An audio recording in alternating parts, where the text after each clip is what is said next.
Só o seu microfone que estava aberto, tá? Então, vou falar de uma forma um pouquinho mais rápida aqui para vocês, né? Sobre esses tópicos relacionados ao fator masculino. Uma mensagem importante é que o que define o sexo é esse gene SRY que está no braço curto do cromossomo Y. Então, aqui dá alteração na diferenciação. Então, a partir da 5ª semana, principalmente a partir da 7ª semana de gestação, a presença desse gene é que define se essa genitália vai evoluir para a genitália masculina ou não, se ficará a genitália feminina. Seria motivo de uma outra discussão, de uma outra aula, o intersexo, né? Que o termo correto são distúrbios da diferenciação sexual, e a gente pode ter várias alterações aqui nessa diferenciação.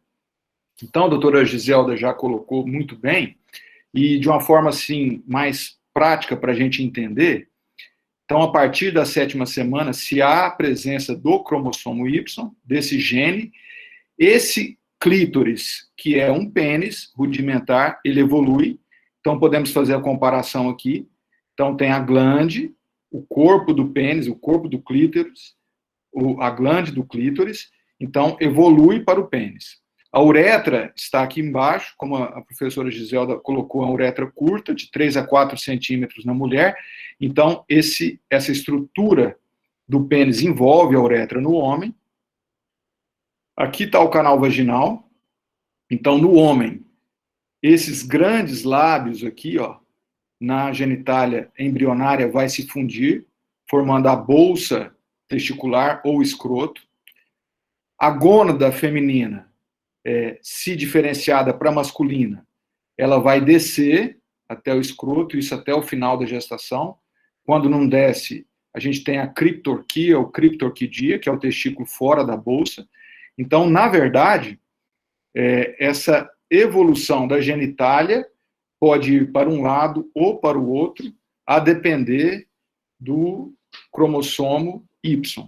Então, aqui numa visão um pouquinho maior, né, a bexiga, aí a uretra no homem é longa, porque ela tem que percorrer todo o pênis, e isso aqui realmente é motivo de diferenciação. A mulher tem muito mais infecção urinária desde menininha, porque a uretra é curta, e a bactéria chega muito fácil dentro da bexiga. O testículo tem que chegar até a bolsa, porque há uma diferença de temperatura de 1 a 3 graus, a menos quando está fora da cavidade abdominal. Isso é importante para a espermatogênese. Então, a criança que tem criptorquidia, se não corrigida, tem um risco maior, tanto de neoplasia, tumor, quanto de infertilidade. De forma rápida, aqui a estrutura peniana, então a uretra aqui dentro, né? Nós temos 2 artérias principais, as artérias cavernosas, em cada lado, em cada corpo cavernoso. Essa artéria cavernosa, ela tem um calibre muito pequeno, e isso aqui também dá para a gente entender o homem, depois dos 40, 50 anos, que pode ter uma prevalência maior de impotência, disfunção erétil, por placas nessa artéria. Muitas vezes, o homem que chega ao consultório do urologista com essa queixa, ele já tem alguma alteração cardiovascular, e às vezes o primeiro sinal é piora da função sexual por obstrução dessa artéria. Então, a estrutura aqui do corpo cavernoso, ela suporta o sangue que chega no pênis, há uma dilatação da artéria, há uma dilatação desses sinusoides e a ereção. Então, isso é importante para entender até aspectos patológicos da disfunção erétil. Em relação ao testículo, essa gônada que se diferenciou para o testículo está na bolsa, né, no escroto. Ela é dividida, ela tem 7 camadas da pele até a túnica que reveste o testículo, que é a albugínea. Aqui está o cordão espermático, com artéria, veia, canal deferente, e os espermatozoides se desenvolvem aqui, entre esses septos, nos túbulos seminíferos. Eles são produzidos aqui, amadurecem no epidídimo e vão ter a capacitação quando estão no órgão genital feminino. Então, como a professora Giselda falou, diferente da menina, que já tem seus oócitos formados, são os pré-óvulos formados quando ela nasce. Então, se a menina menstruou com 12 anos, significa que aquele óvulo tem um pouco mais de 12 anos e alguns meses, e não foi fecundado. Então, a idade do óvulo daquele mês, que pode ser fecundado ou não, é a idade da mulher mais alguns meses. Isso muda toda a característica reprodutiva, tanto do homem quanto da mulher. No homem, a partir da puberdade, com estímulo hormonal, o homem produz, o adolescente vai produzir vários milhões de espermatozoides a todo momento. Esse espermatozoide, ele amadurece desde a sua fase inicial, né, no epitélio seminífero, até a formação do espermatozoide completo, aqui, ó, em torno de 64 dias. Então, desde o início da sua formação, na espermatogênese, até o espermatozoide pronto, demora aproximadamente 64 dias. Ele amadurece no epidídimo, fica ali mais ou menos 2 semanas. Isso aí faz um tempo de quase 3 meses, quase 90 dias. Por isso que para a gente fazer uma avaliação melhor do espermograma, o intervalo ideal seria em torno de 3 meses. E, uma vez no órgão feminino, na genitália feminina, ele se capacita no finalzinho ali para fecundação. O testículo, então, ele produz principalmente o espermatozoide e a testosterona. A mulher também produz testosterona, só que numa quantidade muito menor que a do homem. A gente vai ver um pouquinho mais para frente. E a testosterona ela é fundamental, não só para a parte sexual, para a espermatogênese, para a virilidade masculina, a sexualidade, mas ela tem uma importância vital para o osso, para o músculo, para a qualidade do sono, para o aparelho cardiovascular, e vamos ver um pouquinho sobre as disfunções nos slides seguintes, né? Então, está aqui o espermatozoide pronto, né? Aqui uma fotomicrografia, aqui a ovulação, que é mensal, se o ciclo for regular, e isso muda muito, a gente vai falar um pouquinho nas aulas seguintes, né? Mas a idade da mulher é fundamental para a programação da fertilidade. A professora Giselda e a professora Fernanda vão falar isso de uma forma mais acadêmica do que eu no trato feminino, mas a mulher tem um período de fertilidade maior a partir dos 18 até os 27 anos. Dos 27 aos 34, isso diminui, dos 34 aos 40 diminui mais, e a partir dos 40, dificilmente engravida sem grandes dificuldades ou sem tratamento. Isso na regra geral. O homem não, ele produz espermatozoide a todo momento. Mas hoje nós sabemos que também no homem, depois dos 40, 50 anos, só pela idade pode haver uma diferença no potencial de fertilidade, né? Aqui um processo de fecundação na micrografia, e eu vou falar um pouquinho rápido dessa parte de anatomia e fisiologia e das disfunções sexuais, para que a gente possa ter um pouco de tempo para discussão, senão a gente extrapola o tempo. Como a professora Giselda falou, o homem e a mulher são diferentes em todos os aspectos, na anatomia, na fisiologia, isso repercute no aspecto psicológico, e na parte sexual não seria diferente. As disfunções sexuais masculinas principais são disfunção erétil, os distúrbios da ejaculação, do orgasmo e o desejo sexual hipoativo. A gente define sexualidade como um instinto natural irresistível que tinha que ser domado ou canalizado para outras atividades a fim da civilização progredir. Essa é uma definição, mas que gerou enormes custos emocionais pelo conflito entre sexualidade e civilização, né? Isso aqui é um conceito da psicanálise de Freud. Bom, no ciclo sexual masculino, a gente pode fazer uma comparação com o feminino, existe o desejo, a libido, né, o apetite sexual, tanto do homem quanto da mulher. Nesse fator aqui já há uma grande diferença, por questões culturais, psicológicas e até pela testosterona, que no homem, em média, 10 vezes mais alta que a testosterona da mulher, o homem tem um desejo mais intenso. Isso é uma regra, obviamente que tem exceções, né? Então, tanto o homem quanto a mulher, numa relação sexual, como exemplo, tem o desejo. Ambos, se numa questão de normalidade, vão ter a excitação, né? A excitação no homem leva à ereção, e a excitação na mulher leva à lubrificação vaginal, por engurgitamento da genitália, por aumento da vascularização da pelve, a quantidade de sangue para estimular toda essa estrutura na mulher é muito maior que na do homem, para o pênis, e a mulher também tem o estímulo do clítoris, né, que seria, na analogia, o pênis. Então, iniciada a relação sexual, por exemplo, uma penetração, homem e mulher, o homem mantendo a sua excitação, a ereção, a mulher com a lubrificação, ambos vão chegar ao orgasmo se não houver nenhum problema. Diferente da mulher, no orgasmo, naquele mesmo momento, o homem tem a ejaculação. Então, a ejaculação é diferente de orgasmo.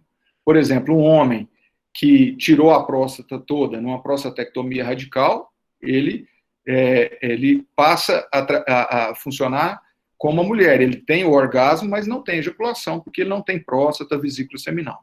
E depois do orgasmo, a resolução, tanto no homem quanto na mulher. E aqui a gente já diferencia bem essa questão da sexualidade nos problemas, né, que podem vir. Então, pode ter uma diminuição da libido, tanto no homem quanto na mulher, pode ser por alterações hormonais, principalmente no homem, uma diminuição importante da testosterona. Na mulher pode haver também, após a menopausa, né, no climatério. O homem pode ter dificuldade na ereção, a mulher na lubrificação. O homem pode ter os distúrbios da ejaculação, a mulher não, porque não existe a ejaculação propriamente dita na mulher. Quando se fala em ejaculação feminina, é um outro termo, né? A mulher pode ter um aumento de lubrificação, além do habitual. Então, isso pode até, numa quantidade maior, simular como se fosse uma ejaculação, mas não é ejaculação. E o orgasmo, tanto no homem quanto na mulher, também pode ter alterações. As principais disfunções sexuais no homem são a ejaculação rápida. O homem tem uma ejaculação num tempo tão rápido que não é suficiente para a parceira ter prazer na relação, a parceria ter prazer, independente se relação homoafetiva ou não. E a disfunção erétil, que antigamente era chamada de impotência, ainda é, mas não é um termo correto, que é um termo pejorativo. As principais causas de disfunção sexual na mulher são a diminuição da libido, né, o apetite sexual hipoativo, né, e a anorgasmia, não atingir o orgasmo. A mulher se comporta de forma totalmente diferente. A prova disso é que até 1/3 das mulheres nunca tiveram e não vão ter orgasmo durante toda a vida. Das mulheres que têm atividade sexual. Então, ela pode ter um prazer, ela pode ter uma sensação, mas não tem o orgasmo propriamente dito e não conhece o orgasmo. Até 1/3 das mulheres. 1/3 das mulheres tem o orgasmo, mas a depender do momento, do parceiro, da idade, da questão hormonal e, às vezes, até dependente de algum tratamento médico ou psicológico, ou até uma psicoterapia. E só 1/3 das mulheres vão ter um comportamento sexual muito próximo do homem. O desejo intenso, facilidade em atingir orgasmo e mais rápido, masturbação com facilidade e orgasmo. Então, menos de 1/3 das mulheres vão ter esse tipo de comportamento. Isso muda muito a abordagem tanto do homem quanto da mulher nessa questão de disfunção sexual. Então, de forma um pouquinho rápida também, que nós não temos tempo para aprofundar esse tema hoje, a disfunção erétil seria a incapacidade persistente do homem de obter ou manter a rigidez peniana o suficiente para um ato sexual satisfatório. Isso seria disfunção erétil. E a gente sempre coloca, principalmente para o homem na consulta, e muitas vezes ele vai com a parceira, que a relação sexual e esse complexo, essa complexa interação, a interação mais complexa que existe entre dois seres é a relação sexual, porque envolve tudo psicológico, orgânico, fisiológico, sentimento, cultura, tudo. Então, a gente compara para o homem a relação, a ereção, como um barco à vela, em que a gente pode colocar que o barco, propriamente dito, seria o organismo, toda a estrutura do organismo, organismo saudável ou não, pênis saudável ou não. A vela seria a mente, o psicológico, a relação, a interação, e o vento seria o estímulo da parceira. Então, se temos problema em algum desses fatores, seja no estímulo, na parceira, seja no psicológico, na mente ou no organismo, a gente vai ter problema na relação sexual para o homem. Nesse aspecto, para o homem pode ser um pouco mais complexo, porque a mulher, com o mínimo de lubrificação, ou mesmo usando um lubrificante íntimo, ela pode ter uma relação, obviamente consentida, né, com interesse. Mas ela pode, durante a relação, não ter prazer, não sentir orgasmo, mas ela pode ter a relação. Já para o homem, não. Se ele não tem uma ereção satisfatória, se ele tem ereção, mas tem uma ejaculação muito rápida e não mantém a ereção, ele não vai conseguir ter a relação sexual, não vai conseguir levar a relação sexual a contento e a parceira não vai ter prazer. Então, não é simplesmente um aspecto de ereção, tomar um remédio e resolver, é muito mais complexo do que isso. Outras disfunções seriam, então, a ejaculação precoce, ou mesmo retardada. A ejaculação precoce é mais comum, é aquela em que ocorre um tempo insuficiente para que ambos tenham prazer, principalmente a parceira, né? A anorgasmia, que é mais comum na mulher, mas pode acontecer no homem, e libido diminuído, que também é mais comum na mulher. A gente pode ainda subdividir essas desordens ejaculatórias em ejaculação prematura, retardada, dolorosa, principalmente em homens que têm inflamação na próstata, e a síndrome pós-orgásmica, que pode acontecer também na mulher e acontecer no homem, que seria um quadro de cefaleia, de dor de cabeça muito importante após o orgasmo. No homem, a questão da deficiência androgênica é uma questão bastante importante. Diferente da mulher, não existe a pausa, então andropausa não é um termo correto.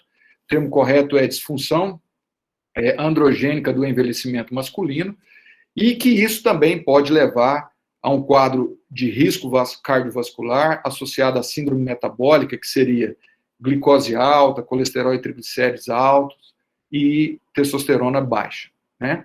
Então, essa síndrome de deficiência é uma síndrome bioquímica associada ao avanço da idade e caracterizada por uma deficiência dos níveis séricos de andrógenos, com ou sem sensibilidade genômica diminuída, podendo resultar em alterações significativas na qualidade de vida e afetar negativamente a função de múltiplos sistemas, inclusive a parte sexual. Então, é uma queda do hormônio sexual do homem, testosterona, um processo natural do envelhecimento, mais precoce em alguns casos, principalmente a partir dos 40 anos, há uma queda lenta e gradativa, diferente da mulher, que há uma pausa.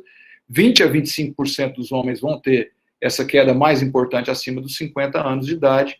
Os sintomas são diminuição da libido, alteração do desempenho e frequência sexual, cansaço físico e mental, irritabilidade, perda de massa muscular, aumento de gordura na região abdominal, da circunferência abdominal, perda de pelos, alteração da textura da pele, a pele mais fina. Isso também acontece na mulher no climatério. Tratamento, basicamente, através de reposição hormonal com testosterona. Isso melhora muito os sintomas e a qualidade de vida. Hoje a gente tem várias opções de reposição, desde uma injeção trimestral até o uso de gel como